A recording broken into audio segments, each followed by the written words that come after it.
Hey everyone, how you doing? Welcome to the channel. It's been a little while. I've not been feeling very well in March, so once I ran out of videos that I had in stock, I didn't feel like sitting in front of the camera and talking for a while, but I'm better now and I'm here to talk about the books that I'm planning to read in April.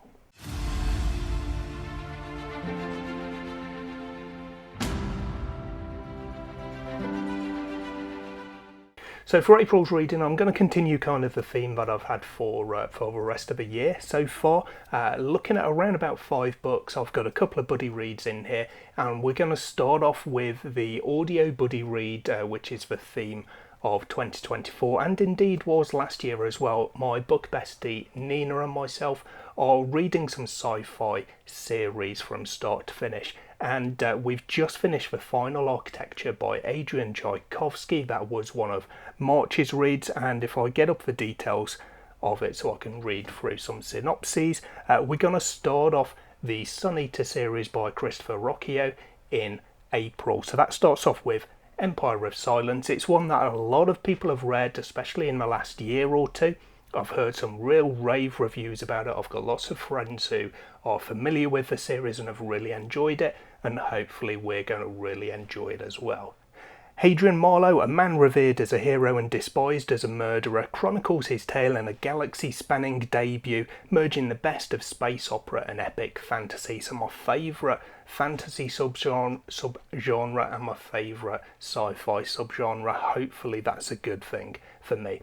It was not his war. On the wrong planet at the right time for the best reasons, Hadrian Marlowe started down a path that could only end in fire. The galaxy remembers him as a hero, the man who burned every last alien Cielcin from the sky. They remember him as a monster, the devil who destroyed a sun, casually annihilating 4 billion human lives, even the Emperor himself, against imperial orders.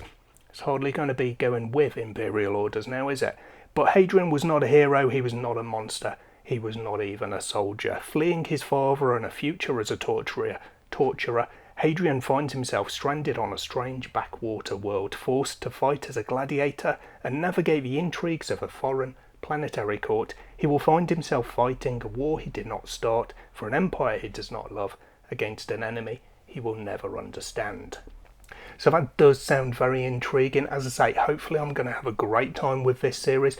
We've started this one now because if we've worked it out correctly, and if I remember correctly, by the time we come to the end of the series, if we like it, the final book, I believe it's the final book at least, will have been released, so we'll be able to go straight into that one as well. Fingers crossed that we get that far, that we enjoy it enough to continue the series.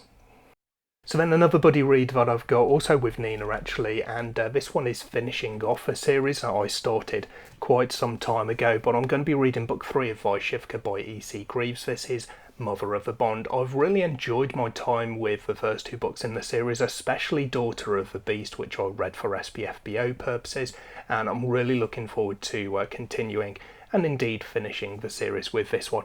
It is a bit of a chunker. I feel like it's maybe it looks a bit bigger than it actually is, folks. It's about 440 pages, but certainly it's a lot bigger than the previous 2 books in the series. I'm not going to go into the synopsis of this one being a 3rd book in the series. I don't want to spoil myself as much as anybody else, but I'm loving the world that we've got here. It's a human free world.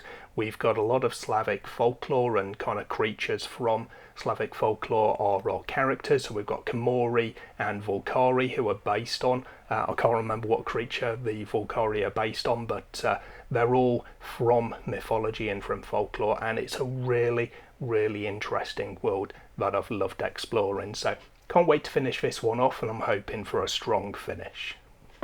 Next up on my plan is an ARC. I've got a review copy of a book that comes out in May, hence why I'm reading it in April. This is The Silver Blood Promise by James Logan, and I was immediately drawn to this one because I love the artwork by Jeff Brown. He's one of my favourite cover artists. I love the detail that you get in here, and he really sucks you in to the book with the artwork that he puts on the cover. Lucan Gardrova is a card-sharp academy dropout, and thanks to a duel that ended badly, the disgraced heir to an ancient noble house. His days consist of cheap wine, rigged card games, and wondering how he might win back the life he threw away. When Lucan discovers that his estranged father has been murdered in strange circumstances, he finds fresh purpose. Deprived of his chance to make amends for his mistakes, he vows to unravel the mystery behind his father's death. He searches for answers, or his search for answers leads him to Sophrona, fabled city of merchant princes, where anything can be bought if one has the coin. Lucan only seeks the truth, but instead he finds danger and secrets in every shadow. For in Sophrona, everything has a price, and the price of truth is deadliest of all. So that one does sound intriguing. I like that it doesn't tell me too much about what to expect. Hopefully I'm going to have a good time with this one. And then my patron pick for this month was chosen for me off my TBR by Tufty McTavish. He's gone for a shorter one. The previous 3 that I've had this year have all been 600-page chonkers, but this one is only, I think it was 230 odd pages.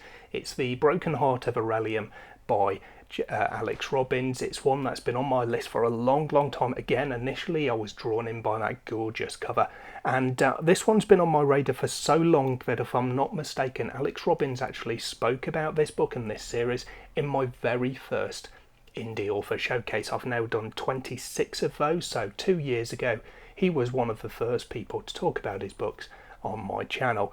This one is the first book in the War of the 12. Some things must never be forgotten. Over 400 years ago, 12 great warriors united the beleaguered armies of men and scoured the worn-torn lands of evil, pushing the enemy back into the underground pits and caverns from whence they came. To ensure their legacy, each of the 12 founded fortress monasteries to impart their unique knowledge of war and politics to a select few, the Knights of the 12. Merad Reed has spent half his life guarding a great crater known as the Pit, yearning for some escape from the bleak monotony. Then the arrival of Aldurin, one of the few remaining Knights of the 12, sets off a chain of cataclysmic events that will change Reed forever. To the north, Gelea della Relium, heiress to the richest of the 9 baronies, must learn to navigate the swirling political currents of her father's court if she hopes to one day take his place. But the flickering flames of ambition hide the shadow of an even greater threat, and deep within the earth something is stirring. My curiosity is certainly stirring. As I say, I was really drawn in by this cover. The synopsis works for me because, again, it doesn't tell me too much, but hopefully it's going to be something that I'll enjoy. It seems like there's a lot of political intrigue in the at least in the undercurrents of this story, and yeah, I'm hoping to enjoy this one. And then the last book I'm going to put on my initial plan for April is an audiobook I'm going to listen to. It's from my 2024 reading plan, and it's The Blood of Crows by Alex C. Pearce. This one, the second book in the series, is it The Queen of Crows, is going to be coming out soon. I saw a notification of that on Blue Sky recently, so it's a good time to be picking this one up. Again, it's one that I've heard quite a lot about. A few people who've read it have really enjoyed it, and it's got some of the themes that I really like in a fantasy as well. Ren, a state-trained thief working in a world where everyone has magical ability except for him, doesn't kill people. Tensions are already high in the walled realm of Lenmore, and when the nobility start dying with no trace of magic that isn't from the victims, Ren immediately becomes the prime and only suspect. Hunted by magic-eating inquisitors and the captain of the royal guard, his life becomes one of flight and fear through a realm on the blink of civil war. All Ren wants to do is stop a serial killer, clear his name, find his mentor, and protect the people he cares about.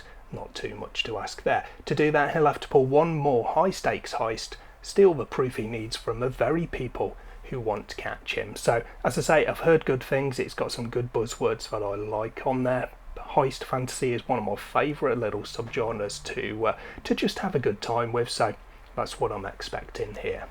So that's my initial plan for my April reading. Hopefully 5 great books on my horizon. Let me know in the comments down below what you're planning to read. Have you read any of these? And what did you think of them? I'll hopefully catch you in the next video sometime soon. I'm back on schedule, hopefully pretty much from now. In the meantime, however, take care of yourselves, read some good books. Bye for now.